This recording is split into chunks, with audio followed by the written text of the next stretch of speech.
કરું તુફાન SB news સાથે હું છું આપની સાથે પાયલ બામભણિયા। તો જોઈએ આજના મહત્વના સમાચારમાં। એટીએમ ફ્રોડ કરતી આંતરરાજ્ય ગેંગને દહેજ પોલીસે ઝડપી પાડી।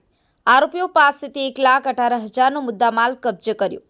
ભરૂચના દહેજ પોલીસ મથક વિસ્તારમાં આવેલા દહેજ ગામના એક્સિસ બેંકના એટીએમની અંદરથી ફરિયાદીની નજર ચૂકવી તેનું એટીએમ કાર્ડ ચોરી કરી તેની જગ્યાએ બીજું એટીએમ કાર્ડ આપી ફરિયાદીના એટીએમ કાર્ડથી પૈસા ઉપાડી લઈ ગુનો આચરનાર ઇસમો વિરુદ્ધ અત્રેના દહેજ પોલીસ મથકમાં ગુનો દાખલ કરવામાં આવ્યો હતો।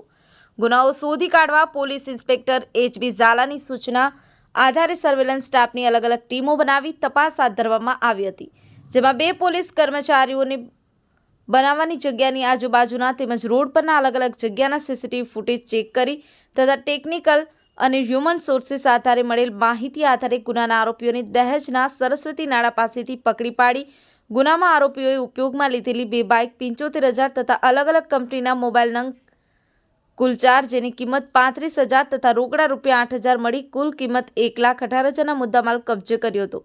Safiq Patel, Toofan SB News, Amod.